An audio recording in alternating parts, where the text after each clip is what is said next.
मनोरमा बँकेने आर्थिक प्रगती करत सामाजिक क्षेत्रातही भरीव कामगिरी केली आहे। त्यामुळे त्यांचे हे कार्य अतिशय कौतुकास्पद आहे। इतर बँकांनी देखील त्यांचा आदर्श घ्यावा असं प्रतिपादन माजी सहकार मंत्री हर्षवर्धन पाटील यांनी केलंय। Manorama cooperative bank limited Solapur रौप्य महोत्सवी वर्ष 2021 आणि 22 सभासद प्रशिक्षण कार्यक्रम विजापूर रोड आरटी ऑफिस समोरील बेन्नूर नगर येथील मुख्य कार्यालयात आयोजित करण्यात आला होता। यावेळी व्यासपीठावर प्रमुख मार्गदर्शक माजी सहकार मंत्री हर्षवर्धन पाटील, मनोरमा बँकेचे चेअरमन श्रीकांत मोरे, मनोरमा सखी मंच अध्यक्षा शोभाताई मोरे, वाईस चेअरमन सह स्मिताताई गायकवाड, कार्याध्यक्ष देवेंद्र धमगुंडे, संचालक संतोष सुरवसे, ॲडव्होकेट सुरेश गायकवाड, सुनीता पाटील, मोहन गायकवाड, अभिजित शिंदे, रघुनाथ डोके, सुहास भोसले, उज्ज्वला साळुंखे, शुभांगी भोसले, रंजना सुरवसे, शशिकला मोरे, कल्पना सगर, विलास बेनगी, मैनुद्दीन नदाफ, गणपत कदम आदींची उपस्थिती होती। प्रारंभी माजी सहकार मंत्री हर्षवर्धन पाटील, मनोरमा बँकेचे चेअरमन श्रीकांत मोरे, मनोरमा सखी मंच अध्यक्ष शोभाताई मोरे, व्हाईस चेअरमन अस्मिताताई गायकवाड आणि बँकेचे ज्येष्ठ सभासद यांच्या हस्ते दीप प्रज्वलन करून कार्यक्रमाची सुरुवात करण्यात आली। बँकेच्या वतीने हर्षवर्धन पाटील यांचा सत्कार करण्यात आला।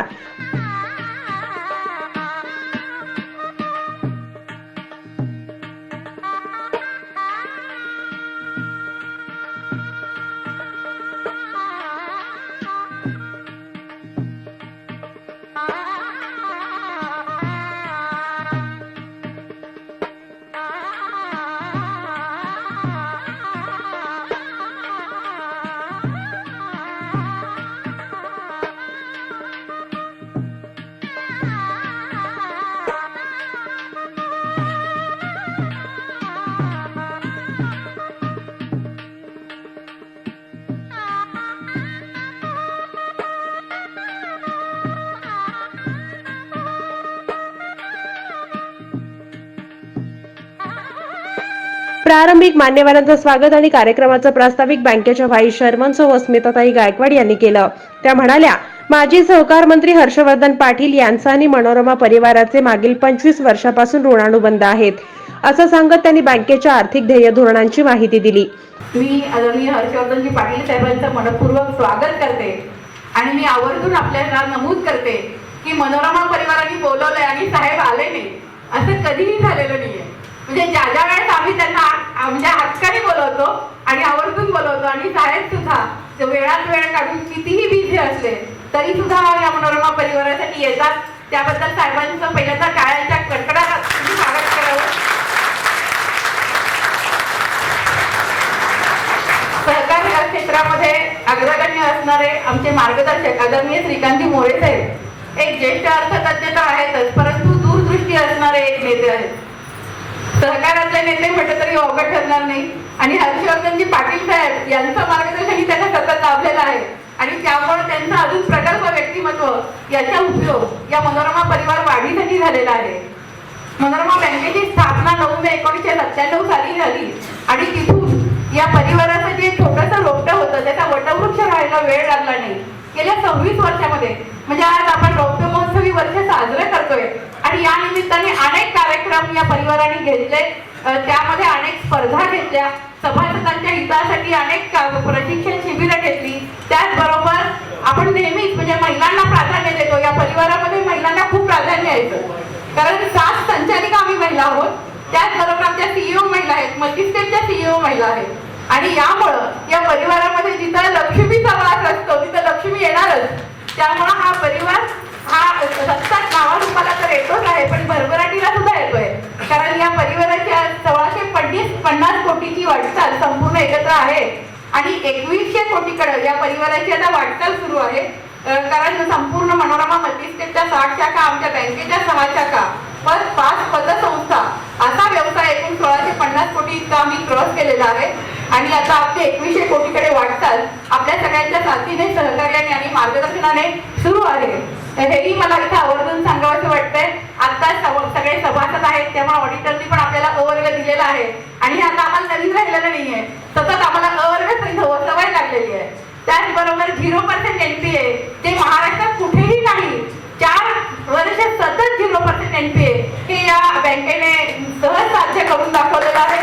ते आदरणीय श्रीकांत मोरे साहेब यांच्या मार्गदर्शनामुळे झालेलं आहे आणि एक मताने कारभार करणारं आमचं सगळं संचालक मंडळ आणि आमचे सगळे आपले सहकारी, आमचे सभासद इथे कधी म्हणजे आतापर्यंत मी इतक्या सभा बघितल्या, कुठेही असं दुमत नाहीये. म्हणजे सगळा कारभार म्हणजे प्रत्येकाचे विचार, कारण व्यक्ती तितक्या प्रकृती आहेतच, परंतु प्रत्येकाचे विचार वेगळे असले तरी शेवटी जे आपल्याला योग्य आहे ते करण्यासाठी सगळेजण एकमताने आम्ही निर्णय घेतो. सभेचा कुठलाही निर्णय बहुमताने होत नाही, मासिक सभा जरी असेल तरी. आणि वार्षिक सर्वसाधारण सभेत सुद्धा आज आमचे माणिकराव पाटील आहेत, माने साहेब आहेत, त्याचबरोबर अनेक मान्यवर इथं समोर उपस्थित आहेत. या सगळ्यांनी अतिशय चांगलं मार्गदर्शन या नेहमी वारंवार आमच्या संचालक मंडळालाही केलेलं आहे आणि त्यांच्या भावनांचा आम्ही नेहमी आदरही केलेला आहे. तर हे सभासद प्रशिक्षण आहे फार कमी बँकांमध्ये होत असेल, कारण संचालक मंडळात इतकं म्हणजे हे असतं की वार्षिक मी अनेक सभासद आहे, म्हणजे अनेक बँकांचे आहे, सगळ्या संस्थांचे आहे. तर वार्षिक सर्वसाधारण सभा संपेल कधी आणि आपण गुंडाळून कशी अशाच बघितलं जातं. परंतु मनोरमा बँकेची खासियत अशी आहे की मनोरमाच्या सभासदांना पूर्ण त्यांचं म्हणजे हित जोपासण्यासाठी किंवा त्यांना प्रशिक्षित करण्यासाठी हा प्रशिक्षण कार्यक्रम सुद्धा मनोरमा बँकेने घेतलेला आहे. आदरणीय हर्षवर्धन पाटील साहेबांसारखे एक जाणकार व्यक्तिमत्व, त्याचबरोबर अभ्यासू व्यक्तिमत्व आज आपण इथं मार्गदर्शनासाठी सुद्धा आपण उपस्थित ते झालेले आहेत. आपल्या विनंतीला त्यांनी मान सुद्धा दिलेला आहे, त्याबद्दल खरोखरच मी साहेबांची खूप ऋणी आहे. कारण हर्षवर्धन पाटील साहेबांनी सहकार असं जे खातं होतं ते अतिशय कसोटीने आणि अतिशय कौशल्याने सांभाळलं होतं. त्यांच्या कार्यकालामध्ये मनोरमा बँकेला त्यांचा खूप मोठा म्हणजे आमच्या मनोरमा बँकेच्या प्रगतीसाठी हर्षवर्धन पाटील साहेबांचा खूप मोठा हातभार आणि खूप मोठं सहकार्य असं लाभलेलं आहे. आणि आपल्या सगळ्यांना आवर्जून सांगावं वाटतंय, छोटे छोटे कार्यक्रम असू दे किंवा मोठा कार्यक्रम असू दे, एकदा तर मला आठवतं साहेबांना वेळ नव्हता आणि आम्ही साहित्य संमेलनाला बोलवलं. साहेब आणि वैद्य आमच्या विनंतीला मान देऊन हेलिकॉप्टर घेऊन आले, परंतु आले, आपल्या परिवारासाठी आले. तर हे फार महत्त्वाचं आहे की अशी चांगली जाणकार माणसं आपल्या परिवाराची मार्गदर्शक आहेत, हितचिंतक आहेत, त्याचबरोबर आधारस्तंभ आहेत. आमचे सभासद, हितचिंतक, व्यासपीठावरील सर्व मान्यवर यांचं मी मनपूर्वक स्वागत करते आणि माझं छोटंसं प्रास्ताविक संपवते. जय हिंद, जय महाराष्ट्र. मनोरमा सखी मंच अध्यक्ष शोभाताई मोरे यांनी मनोगत व्यक्त करताना मनोरमा परिवाराची वाटचाल 1600 कोटीची सुरू असून आगामी काळात 2100 कोटी करण्याचा मानस आहे आणि त्याच दृष्टीने वाटचाल सुरू आहे. माजी सहकार मंत्री हर्षवर्धन पाटील यांचं मोलाचं मार्गदर्शन नेहमीच आपल्याला लाभतं, त्यामुळे आपली प्रगती होत आहे असं सांगत त्यांनी मनोरमा परिवाराची माहिती दिली. सहकारामध्ये त्यांचा महत्वाचा रोल असतो असे सर्व सभासद बंधू भगिनींनी आणि परक्यांनाही आपलं करणारे असे गोड शब्द असतात आणि अशी गोड बोलणारी माणसं आणि तेवढेच मी म्हणेल की तज्ज्ञ आहेत किंवा पूर्ण माहिती असलेले आपले माननीय माजी सहकार मंत्री माननीय हर्षवर्धन पाटील साहेब आपल्याला प्रशिक्षण देणार किंवा मार्गदर्शन करण्याचं मला वाटतं माझ्या दृष्टीने आपल्या दृष्टीने खरं तर एक सौभाग्याची गोष्ट आहे असं मला वाटतं. आणि आजच्या कार्यक्रमात किंवा आजच्या दिवशी मला वाटतं सगळ्यात आनंदाची आणि अभिमानाची गोष्ट मनोरमा परिवारासाठी सुद्धा आहे. आजच्या कार्यक्रमाचं आयोजन माननीय मोरे साहेबांनी केलेलं आहे की साहेबांनी आपल्या सभासदांना, मला वाटतं ही सहकारामध्ये सुद्धा एक खूप वेगळी गोष्ट आहे की आपल्यासाठी माजी सहकार मंत्री असले हर्षवर्धन पाटील साहेब तरी सुद्धा ते कार्यक्रमाला येतात आणि मनोरमा परिवार आणि पाटील साहेब असं काही वेगळं नाहीये, ते दोन्ही एकच आहेत असं आम्ही कायम समजतो आणि यापुढे पण तसंच राहील. आज मनोरमा परिवाराची जी यशस्वी वाटचाल आहे त्याच्यामध्ये पाटील साहेबांचं मार्गदर्शन मला वेळोवेळी मिळतं आणि त्यामुळेच आम्ही ही यशस्वीपणे वाटचाल करू शकतो.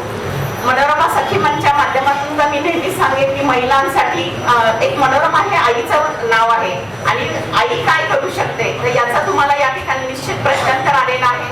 आमचे अनेक सभासद बंधू भगिनी सुद्धा या ठिकाणी उपस्थित आहेत, त्यांनी सुद्धा यावेळेस आम्हाला जे मार्गदर्शन केलं तर त्यातून निश्चित आम्हाला खूप शिकण्यासारखं आहे. अनेक सभासदांनी या ठिकाणी प्रश्न विचारले, त्यामुळे मला असं वाटतं की सहकारी संस्थेमध्ये जागृत सभासद असेल ती संस्था निश्चित आघाडीवरती असते आणि यशस्वी वाटचाल करत असते. कारण आपल्या सुद्धा किंवा आपल्याला काहीतरी माहिती आहे किती सांगण्यासाठी जे प्रयत्न करतात तर ते सुद्धा खूप महत्वाचं आहे आणि त्या दृष्टिकोनाचा मला वाटतं आजचा प्रशिक्षण कार्यक्रम हा खूप महत्वाचा असणार आहे आणि निश्चित साहेबांचं मार्गदर्शन आपल्याला या ठिकाणी मिळावं अशी माझी आणि आपल्या सर्वांची सुद्धा इच्छा आहे. त्यामुळे मी माझं थोडंच बोलणार आहे कारण साहेबांना बोलण्याची संधी आपण जास्त दिली पाहिजे असं मला मनापासून वाटतं. मनोरमा बँकेचे चेअरमन श्रीकांतजी मोरे यांनी आपल्या भाषणात माजी सहकार मंत्री हर्षवर्धन पाटील यांनी मनोरमा परिवाराला केलेले मार्गदर्शन याविषयी माहिती दिली. हर्षवर्धन पाटील यांचे सहकार क्षेत्रातलं कार्य मोलाचं आहे आजचे राज्यातील आणि केंद्रातील सरकार देखील त्यांच्याकडून सहकाराविषयी माहिती घेतं. त्यांच्या सहकार क्षेत्रातील मार्गदर्शनानं महाराष्ट्रातील सहकार क्षेत्र देशामध्ये आघाडी असल्याची माहिती दिली. या वार्षिक सर्वसमावेशमध्ये मी असं म्हणेन की साहेब, हा महाराष्ट्रातला इतिहास असेल की माजी सरकार मंत्री जे केंद्र सरकार सुद्धा साहेबांचा सल्ला घेतं, जे नवीन सरकार मंत्री लागले त्या नवीन सरकार मंत्र्यांचे कुठलीही धोरणं ठरवायची असतात तेव्हा महाराष्ट्रातून जे 5 माणसं जातात त्याच्यामध्ये एक प्रमुख साहेब असतात. आणि अशा एका महान व्यक्तिमत्वाचं आपल्या परिवाराशी असलेलं जे नातं आहे ते गेल्या अनेक दशकापासून आपलं नातं आहे.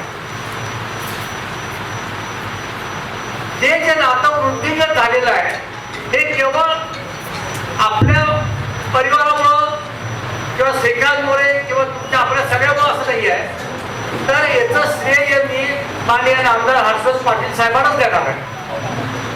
कारण साहेब, तुम्ही हे नातं सांभाळलंय. सदाशिव रामचंद्र मोरे हे शिक्षण अधिकारी म्हणून 72 साली सोलापुरात होते. त्यावेळेला पोलीस साहेब मला आठवतं का नाही मला माहित नाही, तुम्ही तेव्हा होता का नाही तेही मला माहित नाही. 72 साली तुम्ही कासाल पडते कुठं होतं त्यावेळेला. आणि त्यांचा आणि शंकरराव मोहिते पाटलांची मैत्री आणि माननीय आमदार हर्षवर्धन पाटील साहेबांचे ज्यांच्या मार्गदर्शनाखाली साहेबांनी ही राजकीय परंपरा सुरू केली ते माजी खासदार शंकरराव बाजीराव पाटील साहेब. त्यांची आठवण आल्याशिवाय राहत नाही. कारण मी ते आणि आपण इंदापूर अर्बन बँकेच्या 1-2 कार्यक्रमाला एकत्र होतो आणि साहेबांनी सहकार खात्याला त्यांच्या कारकिर्दीमध्ये जे कुंचून नेऊन ठेवलं होतं साहेब, आज पुन्हा महाराष्ट्रामध्ये तसा सहकार मंत्री होणे नाही. कारण सहकार खातं हे अर्थशास्त्र आहे. हे अर्थशास्त्र सहकारामध्ये अनेक विभाग आहेत. केवळ अर्बन बँका, पतसंस्था एवढंच नाही आहे. साखरेसारखे फार मोठं ज्यांनी महाराष्ट्र आधुनिक पाया घातला असं साखर कारखानदारी सहकारी आहे. स्पिनिंग मिल, वस्त्रोद्योग विभाग म्हणतो असं वस्त्रोद्योग विभाग साखरामध्ये आहे. पणन विभागामध्ये सुद्धा साहेबांनी त्याचं कॅबिनेट धोरण अनेक वर्ष सांभाळले. ज्याला आपण कृषी उत्पन्न बाजार समिती म्हणतो त्याचा कायदा वेगळा आहे. पण हे सर्व अनेक वर्ष साहेबांनी अत्यंत कल्पकतेने आणि अतिशय लिहिली आहे महाराष्ट्रामध्ये सांभाळलं. आणि त्याचा अनुभव किंवा साहेबांच्या हाताखाली काम करण्याचा अनुभव मला अनेक वर्ष आला. मग मी उस्मानाबादला जिल्हा उपनिबंधक म्हणून 4 वर्ष काम केलं. बँकेचा प्रशासक होतो. त्यावर माननीय साहेबांचं मला पणन संचालक असताना मार्गदर्शन मिळालं. त्याच्यानंतर मी पुणे विभागामध्ये डेप्युटी डायरेक्टर मार्केटिंग या पदावर साहेब असताना आपण मार्केटिंगला कॅबिनेट मंत्री होता. पुण्याच्या प्रत्येक मार्केटमध्ये साहेबांचा कामाचा आवाका होता, अत्यंत प्रचंड होता. कारण महाराष्ट्राच्या मुंबई मार्केटकडे असेल, पुणे असेल, नागपूर असेल, महाराष्ट्र हे मार्केटिंगमध्ये एक जागतिक पातळीवरती स्वतःचं अस्तित्व निर्माण करणारं असं राज्य आहे. आणि अशा या राज्याच्या प्रगतशील राज्याची धुरा अर्थक्षेत्रातील सहकारी औद्योगिक क्रांतीचं पर्व मला वाटतं साहेब आपल्या कारकिर्दीमध्ये निर्माण झालेलं आहे 5 ते 7 वर्षात. आणि हे जे औद्योगिक पर्व निर्माण झालं सहकारी औद्योगिक क्रांतीच्या माध्यमातून त्याला दिशा देण्याची भूमिका सरकार खात्याचं एक्सपान्शन असेल की अनेक विभाग निर्माण केले गेले. जिल्हा पातळीवर असेल, तालुका पातळीवर असेल, राज्य पातळीवर असेल, तर हे विभाग निर्माण करत असताना त्याला एक दूरदृष्टिकोन होता. आणि त्याचाच भाग म्हणून आज आपण पाहतोय की सोलापूर सगळ्या ठिकाणी, नगर सगळ्या ठिकाणी विभागीय साखर कार्यालय आपण पाहतोय, विभागीय पणन संचालकांची कार्यालय आपण पाहतोय. पण हे विकेंद्रीकरण जे सत्तेचं आहे ते साहेबांनी केलं.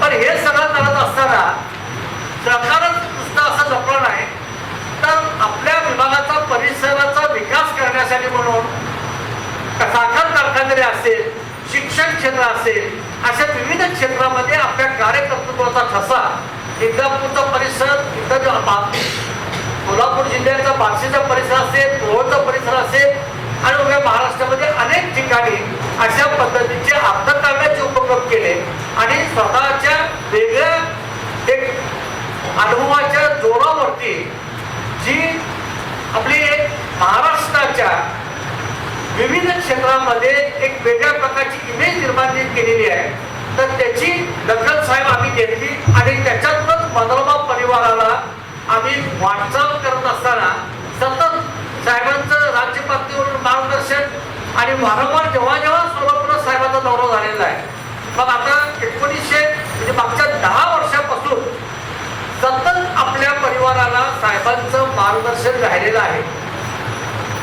आपल्याला एखादी व्यक्ती जेव्हा आपल्या परिवाराशी जुळते तेव्हा त्या परिवाराने जेव्हा आपल्याला पाठीवरती थाप मारलेली असते, प्रेरणा दिलेली असते, तेव्हा आपली जबाबदारी परिवाराची खूप वाढते. माझ्या आसाची माता वगैरे सभासद सोलापुरात उपस्थित आहे. आपण विविध क्षेत्रामध्ये मुद्राजी काम करतो, सर्व क्षेत्रामध्ये माणिकराव काम करत असताना जेव्हा एखादी व्यक्ती आपलं नाव घेते की अरे नाही मोरमकडचं काम चांगलं आहे, मोरे साहेब बघतात, म्हणल्यानंतर मला रात्रदिवस झोपच येत नाही. कशी झोपेल? कारण त्यांनी तर माझी स्तुती केली, काम चांगलं आहे म्हणून, तर मला तसं वागावं लागेल का नाही? आणि तसं नुसतं वागून चालणार नाही, त्याच्यासाठी कष्ट घ्यावं लागतील. त्याच्यासाठी आमचे मॅन पॉवर जे आहे, शेवटी साहेब परिवार हा काही एका माणसाचा नाहीये. आज परिवारामध्ये 10,000 सभासद आहेत. मनोरमा बँक असेल, मनोरमा मल्टीस्टेट असेल, आमच्या 6 पतसंस्था त्या ठिकाणी कार्यरत आहेत आणि या सगळं मिळून 1550-1600 कोटीचा बिझनेस या परिवारामध्ये होत असताना साहेब 400-500 लोकांना रोजगार निर्मिती झालेली आहे. आणि 400-500 लोकांची रोजगार निर्मिती होऊन थांबलेली नाही आहे, तर अनेक साखर कारखाने असतील, स्पिनिंग मिल असतील, यांना जी आम्ही मदत केली त्याच्या माध्यमातून सोलापूरमध्ये एक आगळा वेगळा कार्यकर्तृत्वाचा ठसा आम्हाला आपल्या मार्गदर्शन निर्माण करतात. आणि हे परिवाराचं जे रोपटं आहे, या रोपट्याला जरी सदाशिव अंतिम मोरे लावलेलं असलं, जरी मी त्या ठिकाणी साखर खात्यामधून कार्यरत असलो, तरी आपण सगळे सभासद बनतो. आपण पाहतो गेल्या 10 वर्षामध्ये महाराष्ट्र असेल, राज्य पातळी असेल, केंद्र पातळीवरती असेल, साहेब रिझर्व्ह बँक ऑफ इंडियाने 121 वेळा कायद्यामध्ये डायरेक्टिव्ह प्रिन्सिपलमध्ये बदल केले. 121. आताच्या अलीकडचे हा आकडा माझा मागच्या वर्षीचा आहे. कारण सगळे आपण पाहतो गुगलवरला डायरेक्टिव्ह प्रिन्सिपल दररोज एक बदल आहे, दररोज एक बदल आहे. अर्बन बँकांचं कामकाज, अर्थ क्षेत्रातल्या संस्थांचं कामकाज, पण ते वाईट नाही साहेब. मला अनेक लोक म्हणतात, आमच्याकडे सभासदांनी सुद्धा सांगितलं हे फार अवघड आहे बँकांना, हे कठीण आहे, बँकांना रात्र बोलवतात, मिनिटाला माहिती मागतात. मी म्हणतो त्याची चूक काय आहे? तुम्ही जर प्रामाणिकपणे काम करत असाल, तुमचा सॉफ्टवेअर परफेक्ट असेल, तुमचे कर्मचारी प्रशिक्षित असतील, तर कुठलीही माहिती मागतात ते तुम्ही काम करणाऱ्या कामकाजाचीच मागतात ना. कामकाज सोडून माहिती मागतात का? ते नाही मागत. तुमचं एनपी किती आहे, तुमचं CRR किती आहे, तुम्ही हे का केलं, ते का केलं. म्हणजे आता एक निश्चितच आहे की स्पीड ब्रेकर हा फॉलो केलाच पाहिजे, सीट बेल्ट हा लावलाच पाहिजे, ट्रॅफिकची नियमावली फॉलो केलीच पाहिजे. कारण रिझर्व्ह बँकेत काही चुकीचं आहे असं आम्हाला वाटत आहे. केंद्र सरकारने जाणीवपूर्वक केलेलं आहे. कारण ठेवीदाराच्या हिताचं संरक्षण करणं हा रिझर्व्ह बँकेचा मुख्य हेतू होता. आणि या सर्व सरकाराच्या माध्यमातून काम करत असताना आपण ग्रासरूट लेवलला असतो, आपण ग्रासरूट लेवलला असतो. पण माजी सहकारमंत्री मान्य हर्षवर्धन पाटील साहेब गेले 25 ते 30 वर्ष सातत्यानं मंत्रालय पातळीवरती कॅबिनेट मिनिस्टर म्हणून विविध खात्याची धुरादेवी सांभाळलेली आहे. राज्यातल्या अनेक ज्या आमच्या अपेक्स बॉडी आहेत, मग ते साखर कारखान्याचे असेल, स्पिनिंग असेल, मार्केटिंगचे असेल, लॉ कमिटीचे असेल, प्रत्येक ठिकाणी मला वाटतं साहेब तुम्हाला पाचारण केलेलं आहे केंद्र सरकारने आणि राज्य सरकारने. आणि त्याचा जो अनुभवाचा फायदा आहे, त्यांना 100 मधल्यावरून जी दिसतं देश पातळीवरचं, तो फायदा साहेब आम्हाला व्हावा ही आमची स्वार्थी वृत्ती म्हणून मी आज तुम्हाला त्रास दिलेला आहे. बाकी काय नाही. कारण हे आम्हाला लांबून कधीतरी पेपरमधून तुमचं वाचन मिळतंय, आम्ही फेसबुकच्या माध्यमातून वाचतोय, आम्ही अनेक ठिकाणचे टीव्हीवरती एबी माझा एकदा बघतोय की साहेब अमित शहाची शेजारी बसले, आम्हाला एक स्वार्थी वृत्ती असते, काय बोलले असतील कानामध्ये आमच्यापर्यंत यावं. कारण लॉ कुठलाही तयार होत असताना तो लॉ तयार काही सहजासहजी होत नसतो, त्याच्यावर अनेक विचारवंतन होत असतं. कायद्याच्या काही वेगवेगळ्या गोष्टी ज्या असतात, बारकावे असतात. केवळ हे मंत्रीपद सांभाळणं नाही, अनुभवलेला आहे, डायजेस्ट केलेला आहे, प्रॅक्टिकली डायजेस्ट केलेला आहे, उद्योगधंदा चालवलेला आहे, सहकारी अर्थशास्त्र हे स्वतः चालवलेलं आहे, त्याचं पायाची मुळं सगळ्यांना माहिती आहे. म्हणजे ही जी भूमिका असते ती मंत्री अनेक आपण बघतो काय पेपर मध्ये तरी चाललंय मुद्दत मंत्र्यांना हप्तीबद्दल आम्ही बोलत त्यांनी साहेब माझा तो व्यवसाय नाही आता, परंतु ह्या चुका जे होऊ शकतात त्याचा अभ्यास टाकतो. पण आपल्याला जे बदलवा परिवाराला घरचा माणूस आणि साहेबांच्या माणसामुळे साहेब आम्हाला तुमची कायम साथ करणार आहे, कारण तुमचं मार्गदर्शन, तुमच्या विचार, तुमच्या आवाका जो कामाचा आहे एवढा प्रचंड आवाका आहे. आम्ही खरं तर सहज तुम्हाला विनंती करतो, हट्ट करतो या कोल्हापुरावरून, पण साहेबांना दिल्लीपासून मुंबईपासून हे सगळे अरेंजमेंट करणं आता तर फार मोठी जबाबदारी साहेबांकडे संपूर्णपणे वाढली आहे. आपल्या अध्यक्षीय मनोगतामध्ये माजी सहकार मंत्री हर्षवर्धन पाटील म्हणाले, सहकार क्षेत्रातील सर्वसामान्यांची बांधिलकी कशी असते याचा आदर्श म्हणजे मनोरमा बँक. केंद्रीय मंत्री अमित शहा यांच्याशी महाराष्ट्रातील सहकार क्षेत्राची चर्चा करताना मनोरमा बँकेची माहिती देताना महिलांना प्रत्येक क्षेत्रात संधी दिल्याची माहिती दिली. 1600 कोटी चालणारी वाटचाल 2100 कोटी व्हावी हीच सदिच्छा व्यक्त करतो असं म्हणत मनोरमा परिवाराच्या वाटचालीस त्यांनी शुभेच्छा दिल्या. पुढे बोलताना माजी सहकार मंत्री हर्षवर्धन पाटील म्हणाले, सहकार क्षेत्रामध्ये विश्वासाला फार महत्व आहे. सोलापूर शहर जिल्ह्यासह राज्यातील सभासदांनी मनोरमा परिवारावर दाखवलेला विश्वास हा खऱ्या अर्थानं सार्थ ठरवण्याचं काम चेअरमन श्रीकांत मोरे यांनी केलंय. देशाच्या अर्थमंत्री सीतारामन हे बारामती दौऱ्यावर असून श्रीकांतजी मोरे आणि त्यांच्या सहकार्यांनी बारामतीला यावं, त्यांची मी अर्थमंत्री यांच्याशी भेट घालून देतो असं त्यांनी जाहीरपणे सांगितलं. मनोरमा बँकेनं आर्थिक प्रगती केलीच आहे, यासोबतच सामाजिक क्षेत्रातही सामाजिक बांधिलकी जोपासत भरीव काम केलेलं आहे. हे खरंच कौतुकास्पद आहे. राजकारणी व्यक्तीलाही आर्थिक क्षेत्रात काम करता येत नाही असं काम श्रीकांत मोरे यांनी करून दाखवलंय. मोरे साहेब महाराष्ट्रामध्ये वार्षिक साधारण सभेच्या कार्यक्रमाला जायचं म्हणलं की अंगावर काटा येतो. इथं आल्यानंतर एक मनापासूनचा अभिमान आणि एक स्वाभिमान वाटला, आनंद वाटला की सहकारामधली लोकशाही कशी असते, सहकारामध्ये लोकशाहीच्या माध्यमातून सामान्य माणसांची आपली बांधिलकी कशी असते, हे जर खऱ्या अर्थानं महाराष्ट्रामध्ये शिकायचं असेल तर मनोरमा बँकेमध्ये येऊन आपण शिकावं. एवढं चांगलं काम मोरे साहेब, याबद्दल खरंच आपलं अभिनंदन करण्यासाठी मी आज या ठिकाणी. वार्षिक साधारण सभा पोलिसांचा बंदोबस्त घेतल्याशिवाय होऊ शकत नाही. पोलिसांच्या बंदोबस्तासाठी 5-5, 10-10 लाख रुपयाचे पोलीस स्टेशनला पैसे भरावे लागतात. आणि मीटिंग अशी होती की ती टीव्हीवर बघता बघता आपल्याला खाली बघावं लागतं. पण ज्याच्या हातात असतो प्रोसिडिंग तो शेवटी असं 2 वडील येतो की सभा खेळीमेळीच्या वातावरणात पार पडली. अध्यक्षांनी आभार मानले, लाडू चिवडा आणि केळीची पाकिटं फोन झाली आणि सभा संपली. सगळ्यांचे आभार. ही अशातली आपली सहकारी संस्था नाहीये.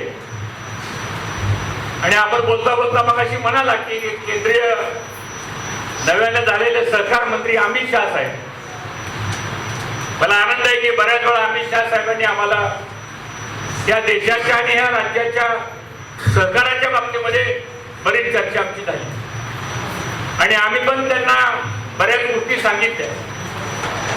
पण ज्या वेळेस आम्ही त्यांना गोष्टी सांगण्याचा प्रयत्न केला त्यावेळेस आम्ही त्यांना हेही सांगितलं की मनोरमा परिवारासारखा सुद्धा एक परिवार आहे की जिथं महिलांना प्राबल्य दिलं जातं, जिथं खऱ्या अर्थानं गरीब माणसाला मदत केली जाते आणि फक्त बँकच चालते अशातला भाग नाही, तर ह्या बँकेच्या माध्यमातून सामाजिक उपक्रम सुद्धा या परिसरामध्ये चालवले जातात. एका स्टेटमध्ये नाही तर मल्टी स्टेटमध्ये आज जवळजवळ 60 पेक्षा अधिक शाखा, बँकेच्या 7 पेक्षा अधिक शाखा आणि बघता बघता 1600 कोटी.